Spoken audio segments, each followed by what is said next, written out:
You're listening to Bark and Wag's 15-Minute Vet Talk.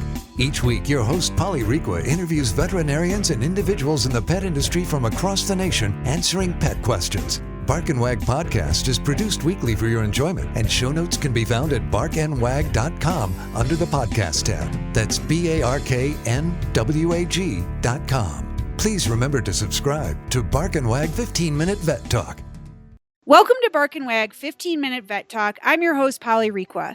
Today we're talking to Dr. Laura Brown, owner of Green Tree Animal Hospital in Libertyville, Illinois, about what to do if your dog eats marijuana. Welcome, Dr. Brown. I wanted to have you back on the podcast because probably about 6 to 7 months ago, I had you on and we were discussing if your dog ate marijuana, what to do. And I wanted to let you know that when I did that interview, I was thinking of some, 18 to 25-year-old having a party and their dog just ended up eating the marijuana.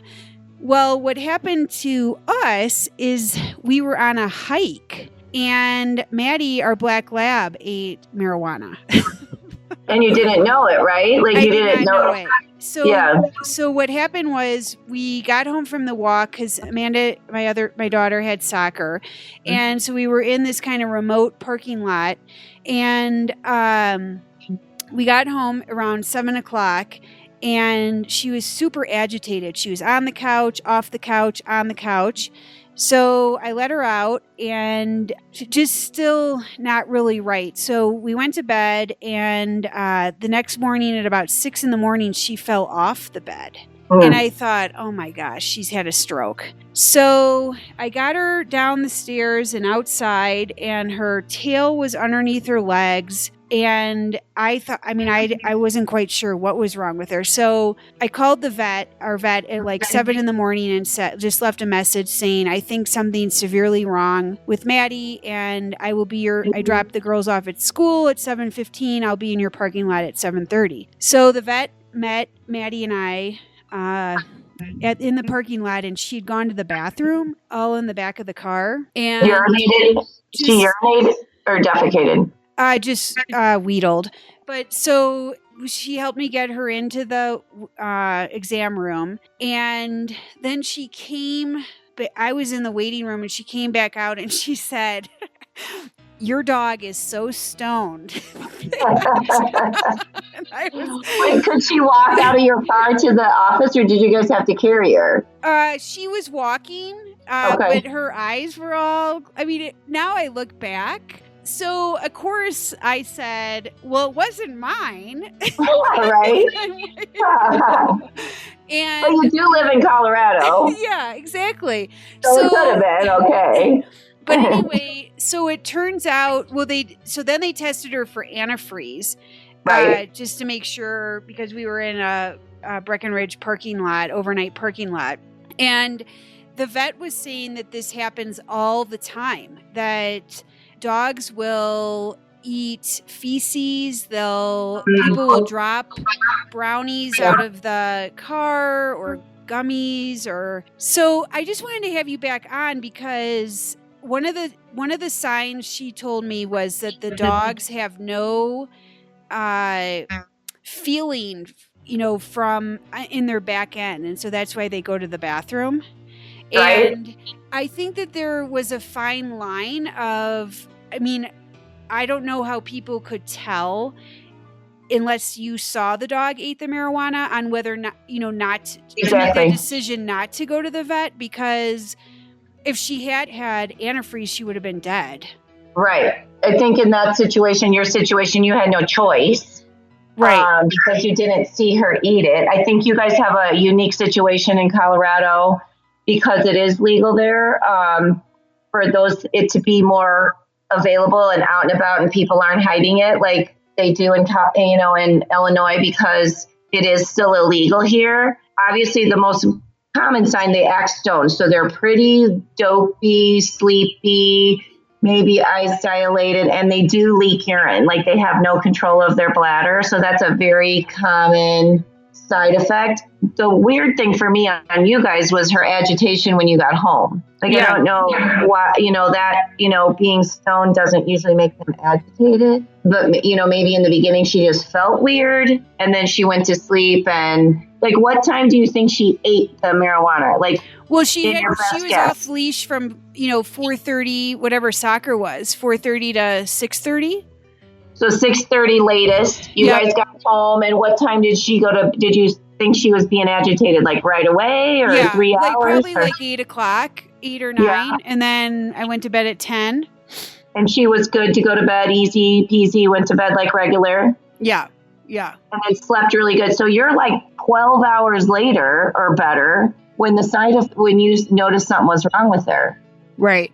So think about that's interesting too. Like, people need to keep that in mind. If they know their dog ingested marijuana, then it would be nice to make them vomit it up. But if they don't know how long later, it might be hard to figure that out. If they're like you thought, she was having a stroke because she was with it and was, couldn't control her legs and was, So did they keep her at the hospital on IV fluids, or did they just say take her home and let her sleep it off? They just, once we got the test back, they just said, take her home and she'll be back to normal within 24 to 48 hours. Yeah. I mean, they got to stay in a dark, quiet room. They just need to, relax them. It'll increase the speed of their body metabolizing it, make them pee a lot and get it out of their system, depending on how bad they are, if they have blood pressure issues or anything like that. The worrisome part for me, and probably not so much for you guys in Colorado, because it's like the real deal and it's, legal there. But I had a case of pot ingestion and the dog was the opposite of stoned. It was agitated, it was whining, it was vocalizing, it had a fever, its temperature was like 105. And when I finally figured it out, when the owners finally fessed up, they said that the pot was laced with the hallucinogen. Oh, wow. The dog had made it have a high fever and its brain was like wacky. It couldn't, process that. So that dog needed a specific treatment called cyproheptadine and IV fluids and a dark room and actually sedation so it could process all of that. Well, Chuck the pug had ingested the marijuana. I mean, could that have killed him? Because of volume, and Maddie's such a much bigger dog, you mean? Yeah, well, I don't know how much she ate, right. But I mean, the good thing is Chuck, he only likes certain foods. He's not a lab, so he's particular. Yeah, right. And so if with a small dog, what happens if... Similar stuff, you know what I mean? It just might be, I don't think, I have not heard, I don't have that much experience with marijuana toxicity. I suppose it's possible for them to die, but I think you're going to figure out something's wrong before that could happen, because you're with them so much, you'd be seeing symptoms. And if you knew your dog had ingested pot and he started acting more than stone and is, really non-responsive, he needs to get treatment. Yeah. I don't think it would, you got some time there. You think about Maddie's stuff 12 hours later and how it took her 3 days. But if she would have, she was better by the next day, right? Yeah, she's a little better, but she definitely was still stoned. Yeah. So, every system's a little bit different, but the smaller doggy probably would have been, worse for longer. Yeah. And maybe your vet would have been like, based on looking at him, maybe we should keep Chuck, IV fluids, keep an eye on him, especially Chuck because he's a pug and his airway is different. If he was having any trouble breathing or anything, they might want to just keep him for observation. Sure. And make sure it didn't get too far gone into like coma situation or something like that. Yeah. And the other thing, I think that you had a really good message at the last podcast was, as a veterinarian, you don't really care what the owners are doing. You're just trying to save the dog. So if your dog, has had something that's laced or something that's not marijuana, it just helps you help Absolutely. the dog.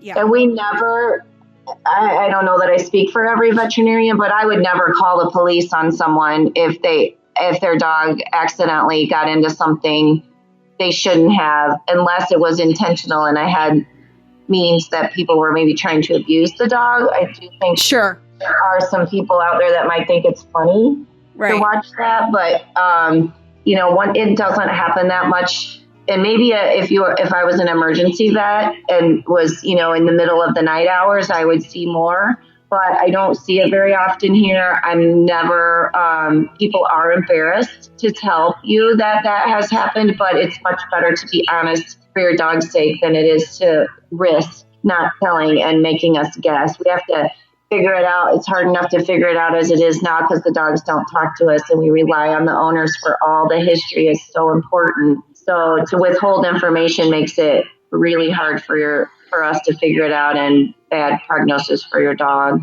Yeah. Well, anyway, I just wanted to let you know about our experience that. And Maddie's all good. Maddie's enjoying the Colorado lifestyle. Right?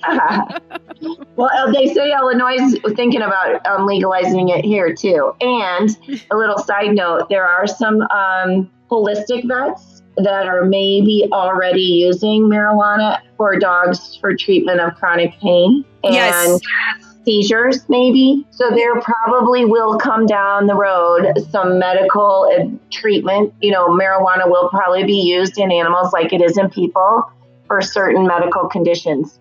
Yeah, and I definitely want to find a vet in Colorado to discuss that because it's helping dogs with arthritis and seizures. So you are exactly right. So a holistic vet, someone that already deals a lot with herbs and things like that, will probably be able to expound on that sooner than me. I mean, I'm definitely interested in learning about that because, we always want to have other options for making our dogs feel better. Just don't know how that'll be regulated, how the people will get it, how we'll figure out what dose to give. So it'll be interesting. We look forward to that in the future. Good. Well, I look forward to having you back on the podcast, and thank you for discussing marijuana with us today. Absolutely. Okay. Right, thank you for having me. Thank you for listening to Bark and Wag's 15-Minute Vet Talk. If you like what you just heard, we hope you'll pass along our web address, www.barkandwag.com, to your friends and other pet owners. Have a pressing question for a veterinarian? Ask your question at barkandwag.com under the podcast tab. This has been a KFR production. Join us next time for another edition of Bark and Wag's 15-Minute Vet Talk.